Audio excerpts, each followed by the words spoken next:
My biggest problem as a creative is that I always am changing things up. I get an idea, I love it, I go super deep on it, and then I just kind of get tired of it and I move on to the next thing, the next project. I'm always just bouncing around. And in the same way, I felt like my business was suffering because I've just been kind of floating. My business wasn't stable. I was just running around doing a lot of things for different people.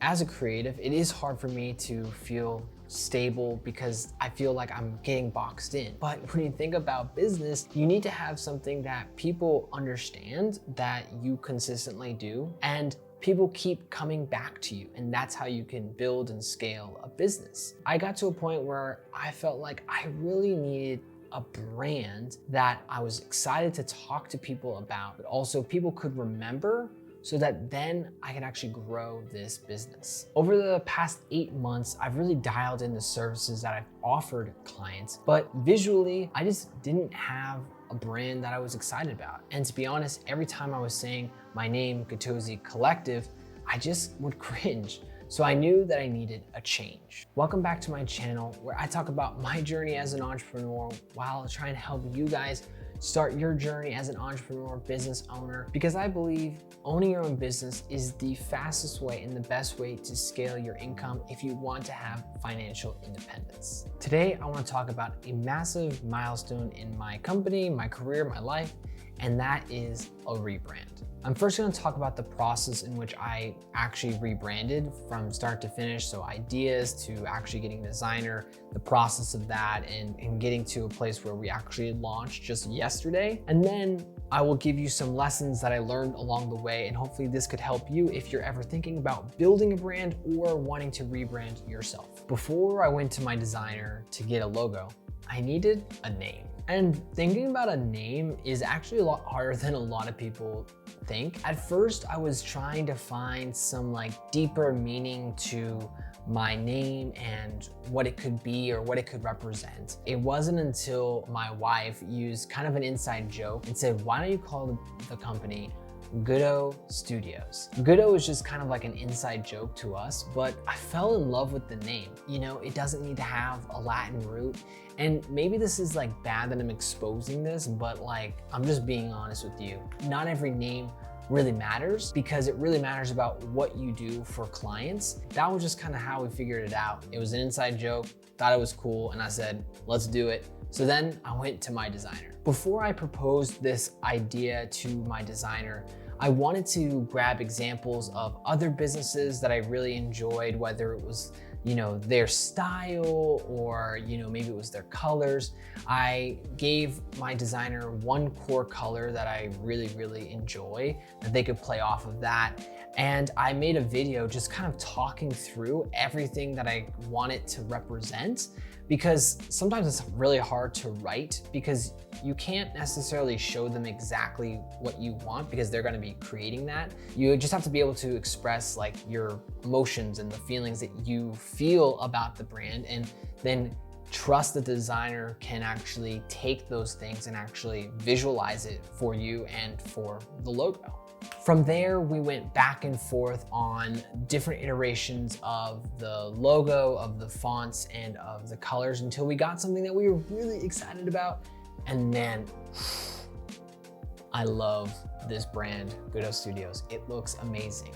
Beyond a new logo, I need to redesign the website, reinvent how customers would interact with us as a brand, as well as dream about the future of this brand. The brand is more than just a logo.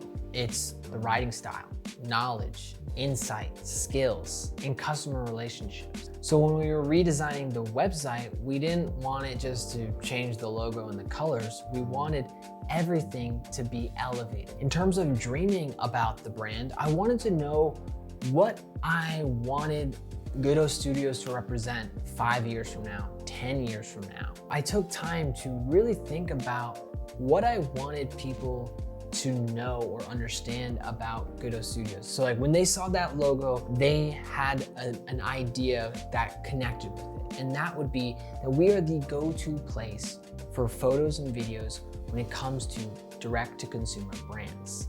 I'm honestly just really excited about the future because I just feel like the energy shift internally for me as an owner of this business, but even just for how we're going to serve clients is just elevated. And I'm really excited about that moment when people come because they know the name of this brand. Before we jump into the lessons that I learned of this process, if you found this video helpful so far, please give it a thumbs up because this video can get out to more people. Lesson 1, be okay with saying no. I really need you guys to understand this is probably the most critical part of this process because you're going into new territory. You've never been to this part of your brand before. A lot of times when you're creating a brand, you know it's about a feeling. You know what you want people to experience or feel, but maybe you don't know how to express that the best way. Then the designer is going to take that or interpret that a certain way, and it might not be the way that you were imagining it. And so being able to say no gives the designer clarity of, okay, I'm not gonna go down this path. I'm gonna try this other avenue.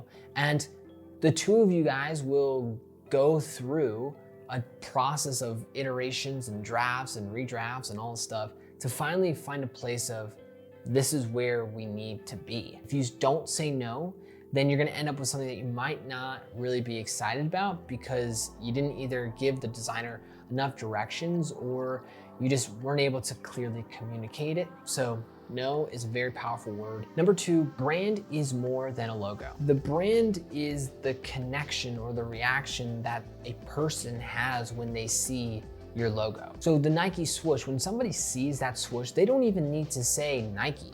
They just see the swoosh and they connect with being an athlete, feeling incredible in their clothes and their products. They have been able over decades and decades and decades to be able to create a brand behind this logo for people to feel incredible when they see that. For me, I wanted to figure out what I wanted people to feel when they saw my logo. And that's kind of the whole dreaming part of your business, right? Like, how are you going to serve customers for the next 5, 10 years to the point where, in 10 years from now, when they see that logo, they just know what it means. A rebrand is more than changing your logo. It's really about understanding the customer experience and their feelings because that is what's going to get people to come back again and again and again. And ultimately, that's how your business grows.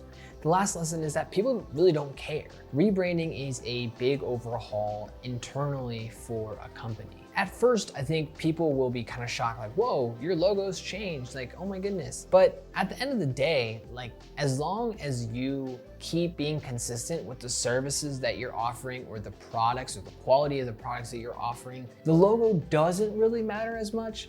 Granted, if you are a Nike and everybody knows the Nike swoosh, if you all of a sudden just got rid of it, yeah, that would be, people would have a massive uproar. That would be ridiculous. If you're like in the very, very, very top echelon of brands that would be like detrimental, people would care. But for the most part, people don't really care what your brand name is or even the image of the brand. They care about how do you help them make their lives better. Don't get lost when you're rebranding or creating a brand that you gotta focus on the actual product that you're offering.